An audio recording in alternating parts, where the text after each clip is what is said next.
Assalamu alaikum wa rahmatullah, everyone. Great to have you in this extra special session in our course. Today we'll talk with Dr. Jasser Auda regarding to his promising project, ongoing processing project about Tafsir Maqasidi, inshallah. You may, all of you know Dr. Jasser Auda, so I will not spend long time for an introduction, but it's always needed to say that Dr. Jasser Auda, for me at least, is a remarkable reformer, Muslim thinker, and always pleasure to learn from him and keep following his new writings, even if his writing speed is double my reading speed. So, mashallah, he is always have a new books and writings and thoughts.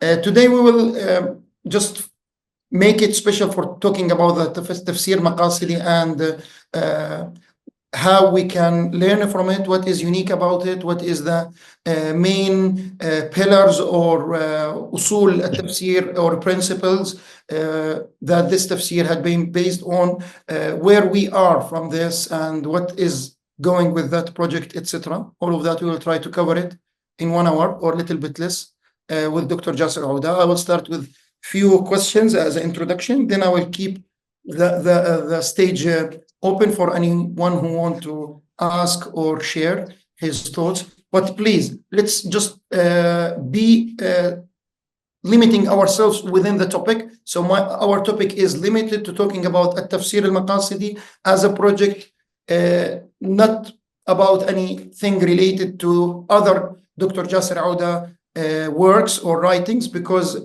we want to take a benefit from this session to digest or grasp at least what is going with Tafsir al-Maqasid, inshallah. So I will start, Sheikh Jasser, by saying Salaam alaikum again and asking you what is this tafsir? What is it about and what is unique about it? Alhamdulillah. I have to start by saying it's always a pleasure to be back in Maqasid Institute. Even though I didn't leave, I'm still on the board. But I am so happy that the new executive team is doing the work they do. And I don't meet with them as often or so, but I hear about their impact from wherever I go in the world, east, west. And so, yes, you might not be in the popular millions kind of thing, but you don't need that because you are targeting the right people, and I see them everywhere in the world. Jazakumullah khairan. Thank you, Dr. Zaid, Dr. Eldous, Ustad Hiba, Dr. Mu'taz, all the new team that is taking care of the work of the Maqasid Institute. What is this tafsir? It's a journey with the book of Allah subhanahu wa ta'ala from the beginning to the end. I spent a number of years really hesitant to do that, and not just hesitant, but thinking that this is not possible for me to do. I spent a few years basically overwhelmed every time I opened the Qur'an and tried to write about it, from 2015 to 19, more or less.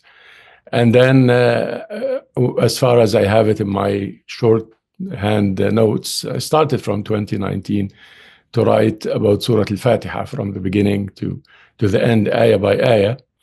I had quite a number of false starts. I thought it would be a Tafsir Mawdu'i, thematic tafsir. So I'm going to divide the Quran into 20 different topics. And then another phase, I'm going to divide the Quran into 7 different elements, the concepts, the objectives, etc., the 7 elements that I write about of perceptualization. And then I thought, well, maybe I should do the tafsir of Surah Al-Fatiha and 100 ayah from Surah Al-Baqarah. And then the final round was maybe I should continue with that journey. So it's not really planned, even though it was a dream that I do from some time ago. And since I started, I actually have put many other things in the footnotes of what I do, because I focused on the original text. of Islam, which is the Qur'an, and therefore that would be my original text, and everything else, personal and professional and social and political and so on, became a footnote. What is it trying to do? It is trying to reconstruct the way we live our life as humanity. Very, very big words, but just in my own little way. We live under a big system of thought that is dominant in the world due to many reasons, cultural and military and economic and architecture and everything. It's just a certain way of doing life that we have in general as a human civilization, and influenced a lot with, if you wish, Western civilization. And that approach needs a lot of restructuring. It does not need to be destroyed, but so many elements of it need to be restructured. And these elements have to do with human thought, because every institution is an idea. The state is an idea, the bank is an idea, and nothing is natural about this. And therefore, I thought that in the world of ideas, I need to have a journey with the Book of Allah in which I open the door of the revising of these foundational ideas that are at the heart of what I call in this tafsir hegemonic systems. Is this possible? Yes, because the Quran is at the heart of Islam, and it is the book that created the Islamic civilization post-Muhammad sallallahu alaihi wasallam. The Islamic civilizations pre were different, and the message of the messengers from Adam all the way to Isa sallallahu alaihi wasallam, peace be upon them, were versions of Islam, obviously, but the version post-Muhammad sallallahu alaihi wasallam is totally built on that book, on the Quran. And therefore, I thought I go back to the Quran to rethink so much of what we perceive, not just within the religious studies. I don't classify things like that, but any form of knowledge, and even calling for the restructuring of knowledge and disciplines and etc. So I don't know. My answers will not be like definite, Doctor. You mentioned the word of thought and not deconstructing all of these thoughts, reconstructed this. It seems for me these kind of thoughts, some of it embedded in the Maqasid methodology book, and the subtitle is re-envisioning the Islamic thought. So if a reader wants to read your tafsir, is it mandatory to start with the Maqasid methodology book to understand what is the theory basis, or no need for that? Do you think the Maqasidi methodology as a book is a prerequisite for start reading the tafsir, or it's not relevant? It is relevant in the historical sense only, but not necessarily in the methodological sense, because I wrote the Maqasid methodology and I thought that it would be an introduction to the tafsir. In fact, the first version of it, I thought that the Maqasid methodology would be published as the muqaddimah, or the introduction of the tafsir. And then I go on with al-Fatiha and so on. And then I realized through the journey that there is a difference between usul al-tafsir and tafsir, between fundamental theories of tafsir and people actually sitting down and doing tafsir. I knew that from usul al-fiqh, because I used to teach usul al-fiqh, the fundamentals of jurisprudence, and I know that there is a difference between the risala of the Shafi'i and al-Umm, of a Shafi'i. This is a Shafi'i and this is a different Shafi'i. Doesn't go by a risala, like, of course, in the general sense. But there are things in which Shafi'i, when he dealt with issues in he actually did things that he said he would not do in a risala. And I think that there is a difference between the muwafaqat of Shatibi, which is the usul muwafaqat fi usul al-Shariah, the congruences of Imam al-Shatibi, and what is called fatawa al-Shatibi, Shatibi doing fatwa or fiqh. These are very different things, because you could theorize about the usul all you wish, but once you sit down and try to produce fiqh or tafsir or hadith or any of the disciplines, you will have a gap between your practice of the theory and the theory. So if you want to read the Maqasid methodology as a part of the history of the making of this book, you can do that. And if you want to read it as how I started thinking about the tafsir. But as I went through the journey, I think I developed different usul. I don't think I can write about all of them, but I think I will write a much bigger introduction once I'm finished, inshallah. So you are thinking now to write an introduction as a usul tafsir after finishing the tafsir, which is common to write the introduction after finishing the whole work. But I will write it as usul tafsir. I will write it as usul this tafsir. Okay.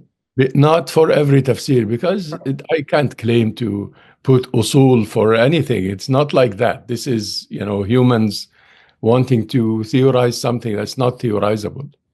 Yeah, and if you can share with us, what are the main, you think the main 3 or 5 main principles of this tafsir? So let's just focus on this tafsir. What are the main principles? Principles as in what? As a usul al-tafsir, what are the main outlines or foundations? Not outlines, but foundation. It is called the Tafsir Maqasidi, and therefore I am looking at the Maqasid. I'm looking at the objectives. And the objectives are different kinds.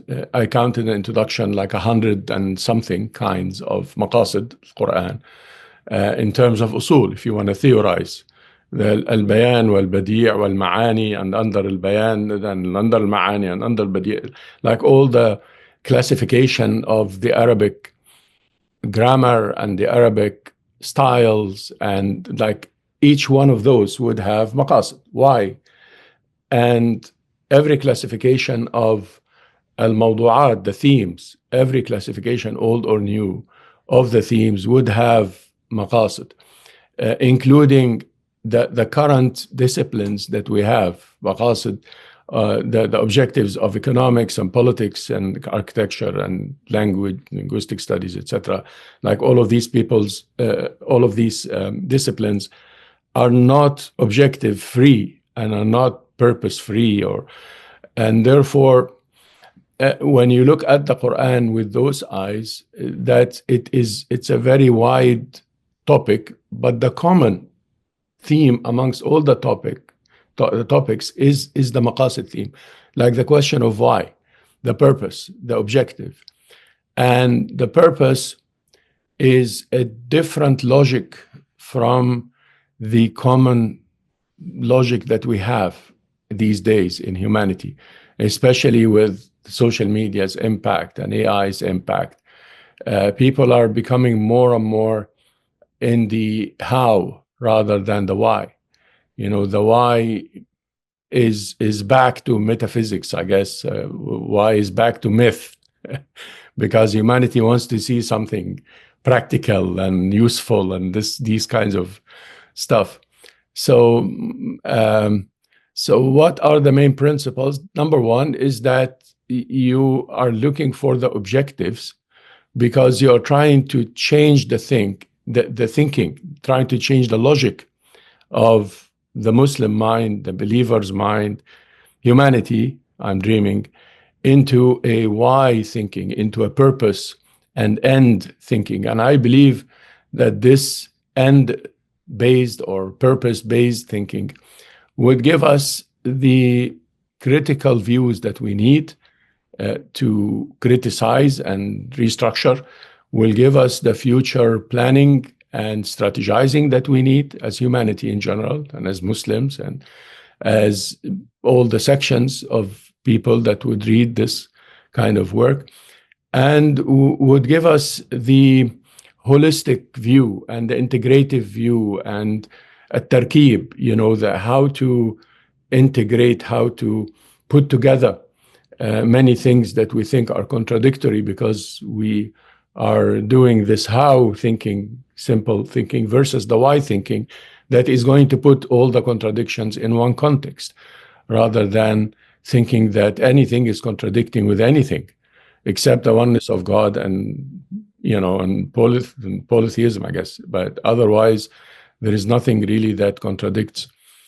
So that's principle number one. There are some details. Linguistically speaking, I believe that Arabic is the origin of human language, and therefore it is the mother, or the mother Arabic, to be more accurate, is the ancestor of all the human languages, including the al-Arabiya al-Mubayyana, or the clear Arabic of Ismail and then Muhammad sallallahu alaihi wasallam, which is the language of the Qur'an. And because of that, I deal with Arabic as a natural language, as a fitri language. And I deal with Arabic in terms of its sounds, rather than going to the Arabic dictionaries. I go to them as a secondary source. But primarily, I look into the dictionaries of sounds, that from the sound has a meaning. This disappeared from all the grandchildren of Arabic. And if you put the sounds together, then you start to construct the meaning. And therefore, that is the first principle of defining anything, is how the sounds construct a meaning. And then secondly, how this meaning, in terms of what's in the Quran, relates to everything else. Not necessarily by searching for those, kataba, qara'a, not by searching for those, but searching for their related meanings, related sounds, and related meanings that were put in different contexts in the different surahs. And therefore, you are defining things based on a Quranic definition. I guess that is one of the first steps that you need to take, so that you define a worldview that is pretty much different from the worldview that we live today. I started in the beginning by defining deen, or religion, by defining the al-bay' wa shira, to sell and to buy, etc. Al-marad wa sihha, to define sickness and health. From the beginning of the Quran, these words we take in terms of our current life, but they need to be redefined. So the second principle, I don't know if I may put them in order like that, is the principality of the Arabic language and its natural existence, its natural meanings that it means. And therefore, the Quran then would be the rule-making place over Arabic language, not the other way around. Many of the tafsir people, they go to what the Arabs say in order to understand the Quran. But I take what the Quran says as hujjah, as a proof for the language. So that's if you approach it from the language perspective. If you approach it from the history perspective, there are different principles. Islam is the religion of all prophets, and I'm interested in the deviations from the Islamic perspective of religions after every prophet of Islam, what happened and how. And primary in that is the Dead Sea Scrolls. I'm very interested in that topic, and I included major findings from the Dead Sea Scrolls I think are new in terms of Surah Al-Ma'idah, towards the end, the table, in terms of Surah Al-Kahf, the cave. I find that totally within the Dead Sea Scrolls research, let alone in Ali Imran, in the Surah of Maryam and Zakaria and Yahya, etc. I have a very different take on quote unquote Christian history from the Islamic perspective, because in the Islamic sources, the disciples were 12,000, not 12. I don't go by Da Vinci and Leonardo, like Leonardo da Vinci and Raphael and all of that to imagine the history of Isa sallallahu alaihi wasallam. Between Isa and Muhammad, those 600 years, I go by the Islamic sources, and therefore, and the Quran has a lot of that. Therefore, there is a reimagining of history from the Islamic perspective that is one of those principles. So the linguistic principle, the historical principles. Linguistically speaking, I don't go by the Semite languages theory. I don't think that it's correct. I think it's highly political. I mentioned a lot of that. And so forth. So it's just as you go, there are different ways of looking at things based on what I think the Quran is giving us as a message. Yeah. So we can say, I'll try to summarize what you mentioned. So three of these new principles: one, the type of definition, the genre of definition, the paradigm of or the epistemology for define the terms based on the Maqasid methodology, which gives the terms wider meaning, and maybe the other one is the linguistic, let's say, uniqueness or approach by talking about the original of Arabic as Old Arabic as a mother tongue for other languages, and the third one is the rereading the history from Islamic perspective, and depending on non or Islamic sources, but new sources like Dead Sea Scrolls and others. Could this consider as a fair summarize? Yeah, summarize the points I made, but this is not a summary of. Yeah, but Doctor, this is not a summary of the approach. Yes, sure. The approach. I'm trying to just summarize your 3 points. My 3 points, but sure. Itself, you will have many other points, because when you go through the Quran, I'm now like towards the end, like you will have to open so many issues in hadith, in seerah, in economics, in politics, you name it. You will have to deal with issues of interpretation in terms of so many other sciences and principles. The hadith, for example, as I go with the Quran, dealing with the hadith is quite an issue, because the hadith have been narrated in a way that that is marginal in terms of the Quranic message. Look at the difference between the shaitan in the Quran and the shaitan in the hadith. It's a very different, you see. Look at the narrations necessarily of Hassan al-Basri or Ali ibn Abi Talib, which I give special care in that tafsir, since Hassan al-Basri was in the time of Hajjaj, and therefore political repression. The hadith that Hassan al-Basri narrated are very different from the hadith that were narrated by Abu Huraira or Muawiyah or other companions. This topic is quite a topic, actually. Look at the seerah. We don't have any of the original books of seerah, including Ibn Ishaq. And therefore, when we deal with seerah issues in terms of the Quran, I don't go by asbab al-nuzul, and this, like asbab al-nuzul have to be in the ayah in order to be asbab nuzul, not someone saying فَنَزَلَتْ this, فَنَزَلَتْ that. That most of that is weak. But you look at the history of the seerah, it's like different principles how to deal with that. You look at the topics of fiqh.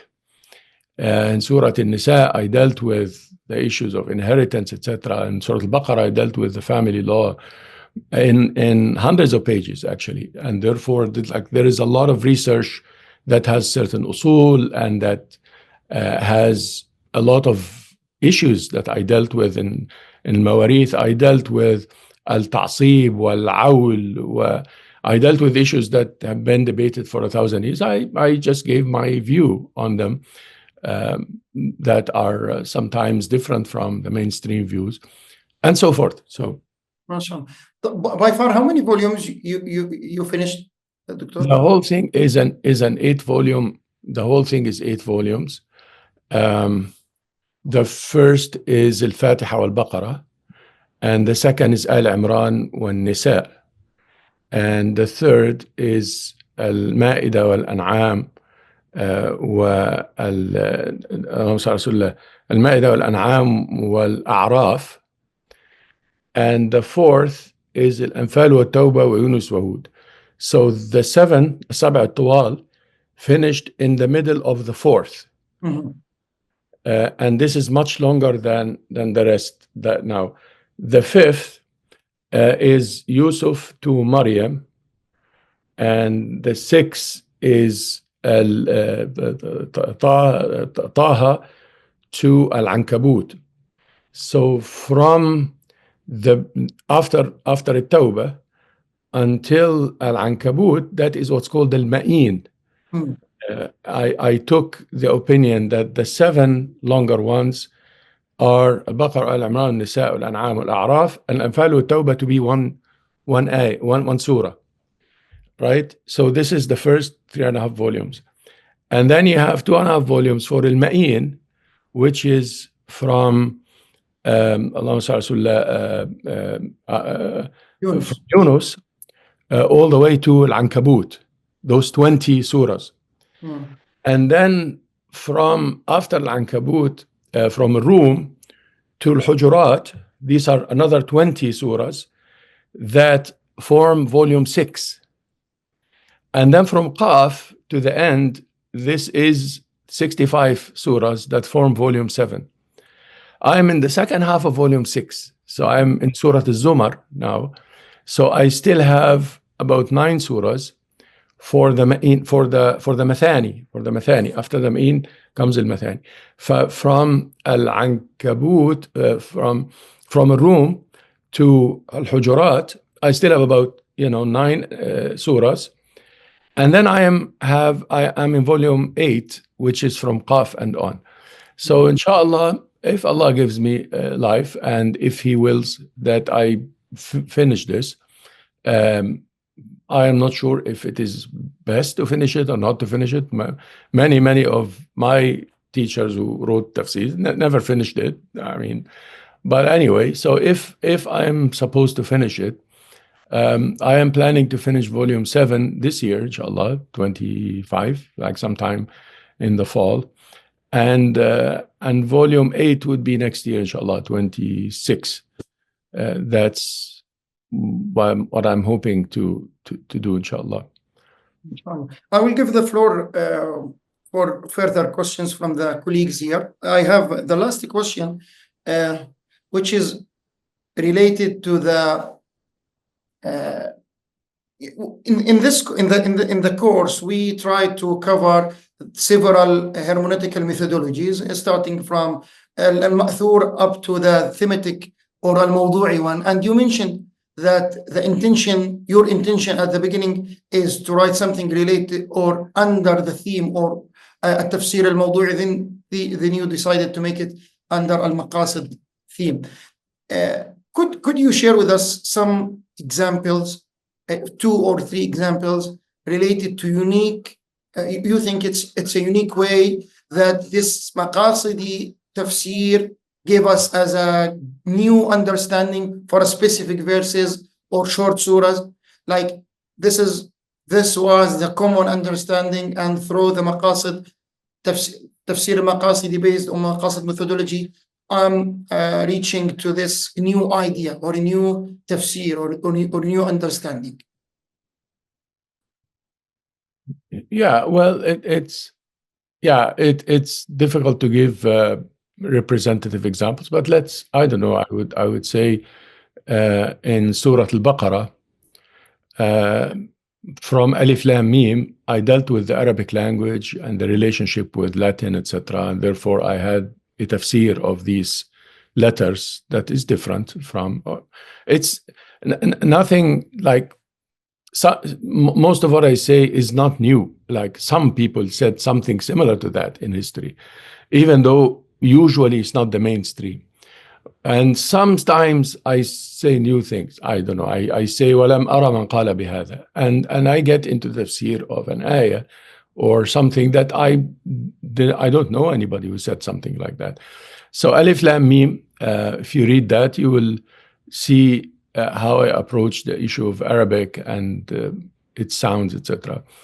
Then in Surah Al-Baqarah, when we started with مثلهم كمثل الذي استوقد نارا in ayah 17, I had 20 what I called Maqasid al-Amthal, the Maqasid of the similes in the Qur'an. So that is an example. In ayah 69, when we started to say صفراء فاقع لونها, صفراء, yellow, the yellow cow that they changed in the Torah into the red cow, but it was a yellow cow. I had a long story about that, but other than that, I talked about Maqasid al-Alwan, the Maqasid of the colors in the Quran. Why these colors? And I compared them to the theories of colors, for example, and what is the Quran trying to do with the colors like that. Then in ثم قست قلوبكم, when the stones fall from the awe of Allah and so on, I talked about the consciousness of matter and related that to some questions in quantum theory, and compared my opinions, especially to those who took a non-mainstream views on quantum theory, like Bohm or others in that matter. And therefore, I compared my view that I think is a way of dealing with matter as a conscious being. But consciousness in neuroscience has to do with the brain and so on. I totally depart from that. So that's different. And I would say, I don't know, I haven't seen this in any other tafsir. I dealt a lot, especially in the beginning, Baqarah and Al-Imran, Nisa, Wal-Ma'idah, in the first 4 surahs. The comparison between the Quran and the Bible, especially, and especially in terms of the prophetic sins. In Al-Baqarah 102, 101, Sulaiman وَاتَّبَعُوا مَا تَتْلُو الشَّيَاطِينُ عَلَى مُلْكِ Sulaiman. Solomon in the Bible is a pagan person, or like, he worshipped idols, followed his wives, etc. The Quran is giving a very different story. And therefore, from that, I dealt with the history of Sulaiman and Dawood and the kingdom after the division and so on, from the Qur'anic/Hadith perspective versus al-Isra'iliyat that impacted some of the Hadith versus what we have in the Bible and the non-canonical. I also considered them in part of that. So with Sulaiman and eventually in Al-Imran with Maryam and Isa and so on, I dealt with the naskh in Ayah 106, the abrogation story. And I wrote 10, 12 pages. I limit myself to 12 pages for one ayah, right? So I wrote 12 pages on the naskh and its different kinds, and I totally disagreed with the whole theory of naskh, nasakha yansakhu, except for a naskh of the previous of the previous Sharia. The naskh of the Sabbath, it was part of the Sharia, and then it changed. And the naskh of the abrogation, and so on, by the Sharia of Muhammad sallallahu alaihi wasallam. In ayah of وَاتَّخَذُوا مَقَامِ إِبْرَاهِيمَ مُصَلَّى 125, 26, I dealt with the change of the maqam. In Mecca, they moved the maqam now to a different story, to a different location, and they wanted. So I dealt with the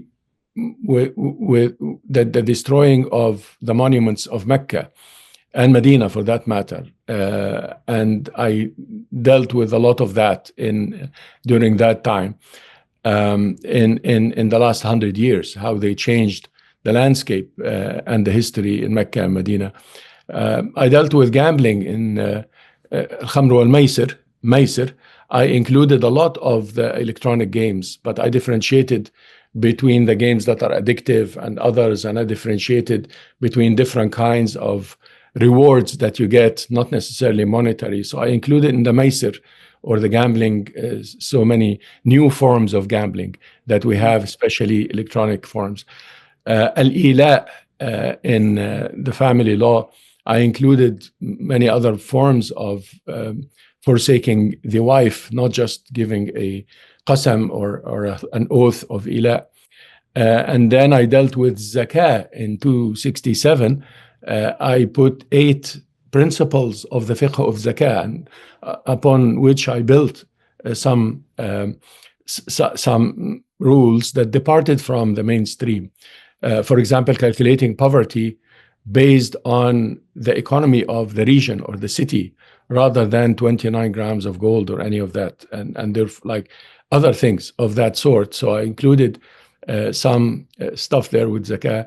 When I dealt with riba, obviously towards the end, 275, Surah Al-Baqarah, I went into the riba of making money to start with, consider it to be part of riba, and I continue to write about that. I dealt with the witnessing of women towards the end, 282, in a way similar to Ibn Taymiyyah and Al-Qayyim, in terms of not seeing that women have less witnessing capacity or any of that.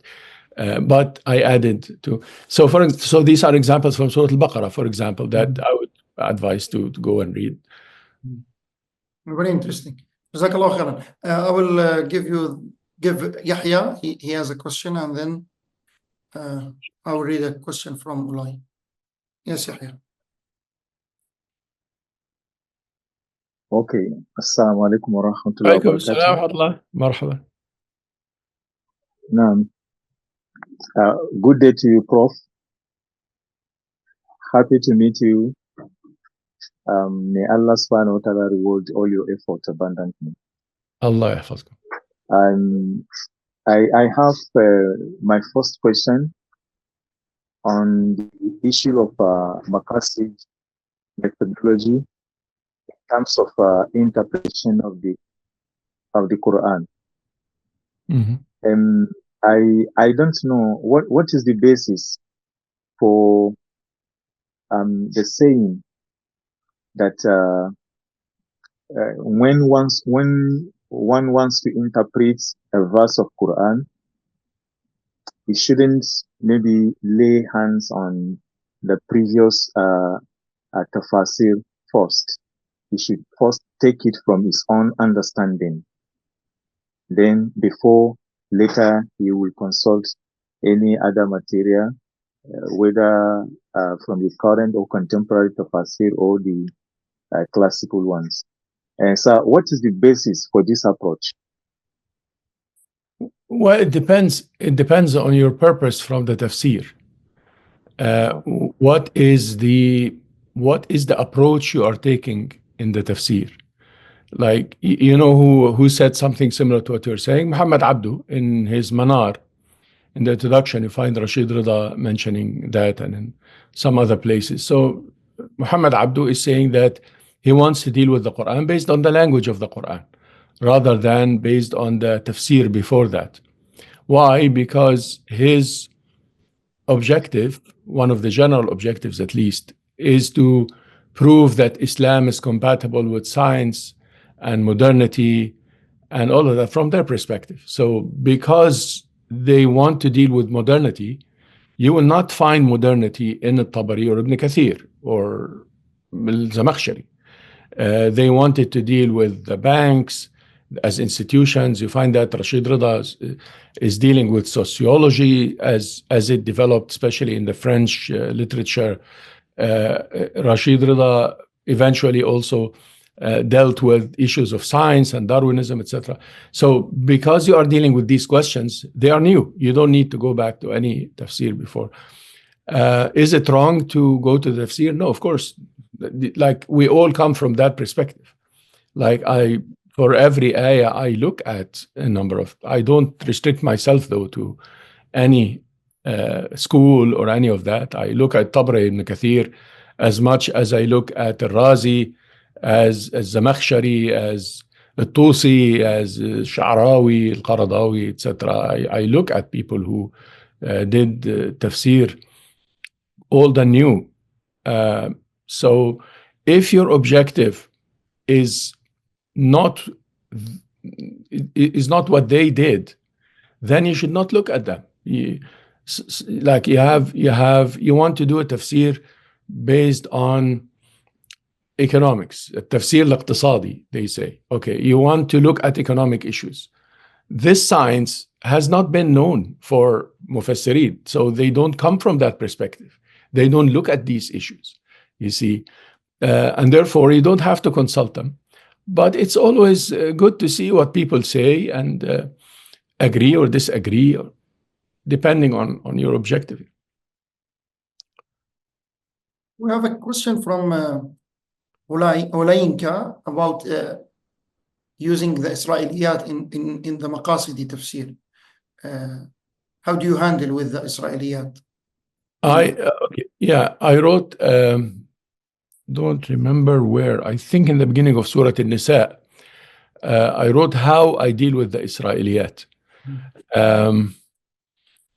The general principles, just in a few minutes. One is to be sensitive towards any similarity between the Islamic narration and the narration of the Israeliyat. You mean by the Israeliyat the hadith that were narrated based on the people of the book. So if there is a hadith narrated based on the people of the book, you have to be sensitive towards the differences between it and the Qur'an. I was just dealing in Surah Sad with some of the hadith that mentioned Dawood, that he, Tabari mentioned that, Qurtubi, unbelievable. They actually believed that Dawood saw the wife of that soldier of his, and he liked her, he saw her naked, so he sent his soldier or his leader of soldiers to die so that he can marry his wife. I mentioned tafsir, something that a layman wouldn't do, let alone a prophet. So when they narrate things that are glaringly contrary to the Islamic perspective of prophets, for example, and they say it's a hadith, and they say Ibn Abbas, Tabari narrated in his own sanad to Ibn Abbas, and no, that I go against that. But also the Israeliyat, I differentiate between the different rabbis who embraced Islam in Medina. Abdullah ibn Salam is a different category to me than Ka'b. And Ka'b is different from Wahb. And I differentiate between these guys because these are very different people. I trust Abdullah ibn Salam, and I think that Ka'b is very problematic. And especially if his narration infiltrates the hadith of Abu Hurairah, because Abu Hurairah had a photographic memory. He would narrate about the Nabi Sallallahu Alaihi Wasallam, and he would narrate about Ka'b. And some of Abu Hurairah's students, Muslims, said that some of Abu Hurairah's students mixed the hadith of Ka'b and related to the Prophet, and the hadith of the Prophet related to Ka'b. So I'm very sensitive when I see anything related to Ka'b here. Rashid Rida thought he was munafiq and so on. I don't go as far. I don't do that with the Sahaba or the Tabi'een. I prefer to stay silent about the nifaq question. But I am very careful. Wahab is different. Wahab is totally off, really, in his narrations. The Israeliyat as well should not be the way you read the ayah. In the beginning of Surah An-Nisa, وَخَلَقَ مِنْهَا زَوْجَهَا, everyone read it as creating Hawa from the rib of Adam, because they are influenced by the Israeliyat. And the ayah is not saying that. Muhammad Abdu said, خَلَقَ مِنْهَا زَوْجَهَا, not خَلَقَ مِنْهُ زَوْجُهُ. It's not like that. So the creation of Hawa from the rib of Adam, that is Israeliyat. That is unacceptable. And I reach different conclusions when it comes to that. Israeliyat, especially related to the issues of women, mentioning Hawa, they are all over. And they are not just in the stories of the people of the book. Sometimes in hadith, people that are less influenced by the Israeliyat or the narrations, other than Abu Huraira at the top of it, you find Ibn Mas'ud sometimes in some of his riwayat about women. You find, of course, the Abadila, Ibn Abbas, and then Abdullah ibn Amr, and they are very influenced, and therefore they might narrate something from the Israeliyat, and then it ends up in Bukhari or Muslim as a hadith. So it's a big topic, but I'm very interested in that. I get into it, but please read, what I wrote in Surah Nisa. Thank you. That's very good, clear. It's clear, I think. And thank you for this clarification. Maybe Bashir wants to share something. أهلا. السلام عليكم. السلام. كيفك دكتور؟ كيفك أخوي الحبيب؟ الحمد لله يا شيخ. Great to see you, mashallah. Allah yahfazkum. Jazakum Allah khairan wallahi. This is very important work you're doing. May Allah strengthen you to complete it, inshallah. We can't wait to lay our hands on it, inshallah. Inshallah. So I guess my question, it's somewhat related to the points you just finished making concerning the Israeliyat. My question really, because you had mentioned that you found that, so the hadith narratives were problematic because of the way that they were transmitted or compiled. And I had wanted to ask you for some examples or your paradigm when it comes to that, using a hadith and the asbab nuzul to understand or interpret the Quran, and what is your school of thought or position with regards to how you deal with and engage with hadith literature, and why do you find, where is the problematization here? Where do you find them problematic? I'll try to be brief, inshallah. Asbab al-nuzul, I find them to be problematic because you read that this ayah was revealed because of that. And that is a big claim that we are not supposed to make. We don't know why the ayah is revealed. The ayah is revealed to make changes in the world until the end of times. And therefore, this ayah is revealed when this man told the Prophet said this, or when someone said that. So the ayah, I find this marginalizing of the role of the Qur'an, because the Qur'an is not supposed to be restricted to this, unless the ayah is talking about sabab al-nuzul. وَإِذْ غَدَوْتَ مِنْ أَهْلِكَ تُبَوِّئُ الْمُؤْمِنِينَ مَقَاعِدَ الْقِتَالِ. The ayah is talking about the Prophet organizing the soldiers. Yeah, these ayat are about غزوة أحد. ولما رأى المؤمنون الأحزاب قالوا هذا ما وعدنا الله ورسوله. They saw the parties, therefore this ayah is about the parties. وإذ أصر النبي إلى بعض أزواجه حديثا. Nabi is telling his wife something. Then the ayah is about that. But the ayah is saying Allah created heavens and earth, and then someone is saying, oh, because Abu Jahl said this, so Allah said, no. That is unacceptable. Why? Because one, it is very rare that any of these asbab al-nuzul is sahih. If you go to the proper Ahl Hadith, very rare that any of this is sahih. Secondly, they contradict. Who said that? Like you find that this sabab al-nuzul, 4 or 5, and they contradict. They are different stories, and the ayah is not going to be revealed for 5 different people saying something at the same time. What is that? So I find it restricting to the generality of the Quran. I find that most of these narrations are not authentic hadith-wise when you consult the people of hadith, and I find some of them contradictory with the rest of the Quran as well. In terms of Israeliyat, impacted by Israeliyat. The blaming of Hawa, mentioning again Eve, the blaming of Eve and all of that. The Quran is not saying that. Adam is the one who made the sin, not his wife. His wife followed them. The Quran is saying that very clearly, but because of the Israeliyat, we take the same problem, like the same story of the original sin, and this, like, it's just and you find that the scholars are critiquing each other. Al-Bukhari critiqued Muslim on a number of Israeliyat.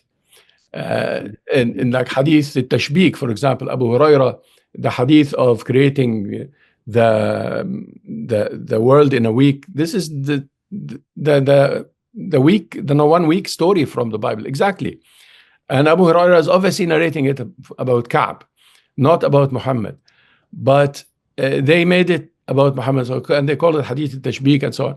Al-Bukhari said that Muslim had got this from the Israeliyat, and it's not clear, it's not true. It's important that we separate what is different and we confirm what is different. It is not for the sake of any religion to mix the religions like that, to make no difference, while there are differences in the original sources because of hadith narrations. Yeah. Jazakallah khairan. Time is limited. We have a few minutes. We have two questions, Sheikh Jasser. The first one from Riyaz Omar. How do you explain the punishment for zina, theft, etc. in the Quran? And second one from Dr. Aida. Am I right in thinking that you are prioritize the Israeliyat over the Bible? If so, why? It seems very strange thing to do from a historical perspective. So, yeah, two questions. Maybe we can prioritize. Let me Okay. start with the first one. Yes, please. Well, no, the punishment of zina, there is no punishment of zina in the Quran. There is punishment of zina that is seen by 4 people with coherent witnesses. The Quran is saying that. And therefore, this is the punishment. And the punishment is 100 lashes. And the stoning is abrogated. If you look at the abrogation part that I pointed for you, you will see that the stoning was part of the Torah. And Nabi Sallallahu Alaihi Wasallam stoned 2 or 3 people, depending on the narrations. But it is actually abrogated in Islam. And there is ample evidence in the Quran for the abrogation of the stoning in terms of the doubling of the punishment. There is no doubling for stoning, and the half of the punishment, there is no half for stoning, etc. So stoning is abrogated this way. And in terms of the punishment itself, read what I wrote in Surah An-Nur. I can send you, and you will see the opinion. The second question, prioritize Israeliyat over the biblical material. The Bible material. Well, it's not about prioritization. It's about the impact on the tafsir. Because when we say Israeliyat, we mean hadith. We mean Muhammad said. And therefore, they are saying that Muhammad said that David betrayed his soldier in order to marry his wife. So I have a problem with that, because Muhammad cannot say something in Islam that contradicts the Quran.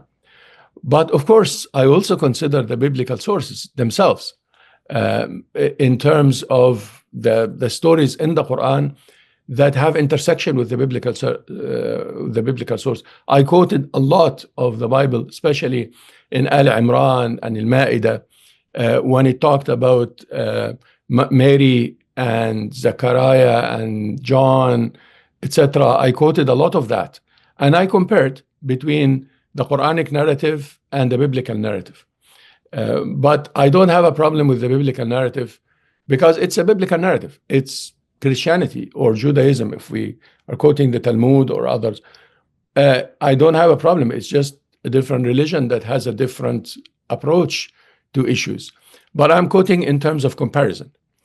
In Islam, I do have a problem when someone tells me that Muhammad said something and Muhammad did not say it, because they are inserting the narration in his sayings. I don't believe that Muhammad contradicts the Quran. Of course, typical Orientalism believes that Muhammad could say something and the Quran is, because they don't believe that all of this is coherent. But as a believer that the Quran is a revelation and Muhammad is a prophet, I don't think that he contradicts the Quran. So the Quran cannot say that someone is chaste and then Muhammad is saying he's not chaste. Someone is honest and Muhammad saying he's not honest. The Quran is saying that Isaac and Jacob are honest people. In the Bible, they say they lied and they copied the lies from their father Ibrahim. And they mention lies that he lied in his life. And then I find Israeliyat mentioning the lies of Ibrahim. Now I have a problem with that, because the Quran is saying that Ibrahim doesn't lie. So how can Muhammad say that Ibrahim lies? The Bible could say he lies. That's their approach and their narrative. So is it clear? Did I answer the question? That's very clear. Yeah, thank you. Thank you, Sheikh Jasser. I would like also to thank Dr. Zaid for his very useful comments as a practical person, and also one who always encouraging us to take an action. So keep all of these comments regarding to how we can make the Quran as an effective part in our life. Thank you, Sheikh Dr. Zaid, for these comments. Time is limited. I have just, I will give the final word for Dr. Jasser. But before doing that, I would like to share with you one announcement that in the second part of this series, we will have the course by Center of Muslim Christian Studies in Houston regarding to understanding the biblical interpretation in Islamic context. This will be in the upcoming September. I will share with you the registration link here via chat and all other material you may look at as an announcement and also as outlines, including the registration form. I would like to encourage every one of you to register there if you want. This will be led by Dr. Aida Glazer, as I mentioned last time.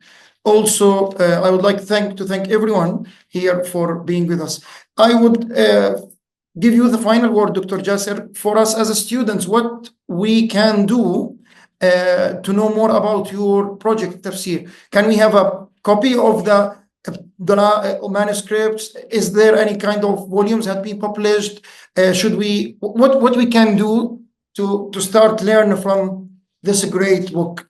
Well, no, Jazakallah khair. No, if you like, I can share with you the drafts that I have for the first 6 volumes and until where I am. And it's I see comments would like me to deal with in the course. Okay, I see comments by Prof. Aida and Dr. Zaid. I agree with Dr. Zaid on the practicality of the Quran in the Muslims' lives, and to take it as a guide for your spirituality and for your morality and so forth.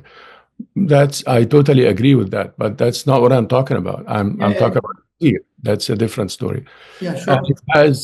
It has a history. It's a science of Islam that has a history, and every generation of Muslims serve the Book of Allah by writing their thoughts about the Book of Allah. That is a different story of it's a level of culture shaping or culture making that is the level of writing on the Book of Allah. You're trying to shape the Muslim culture, because at the end the Quran is at the heart of it.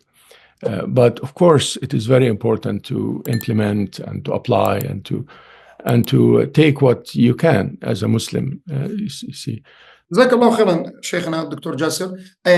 If you don't mind, it's an open invitation from Dr. Jasser. Anyone wants part or volume or more or less from the Tafsir, he can contact him directly.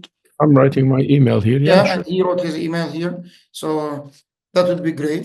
Sorry for not be able to take any further questions, as we already postponed the time with 5 minutes. So inshallah, if you read the tafsir, you will find your answers, or you will start to generate new questions. I don't know, but we will see. So thank you, Dr. Jasser. Jazakallah khairan. Really appreciate May this. Allah accept from you and give you the will and healthy to complete your work. Thank you all for being with us, and looking forward to see you with Dr. Aida course in the September, and also with any other courses arranged by Maqasid Institute. Jazakumullahu khairan, and we will finish officially now. Thank you. Barakallah feek. Jazakallah khair. Stay in touch. Assalamu alaikum. Thank you. Nice meeting you all. Thank And Prof. Aida, it's an honor that you attended. Thank you so much. Really interesting. All the best, my sister.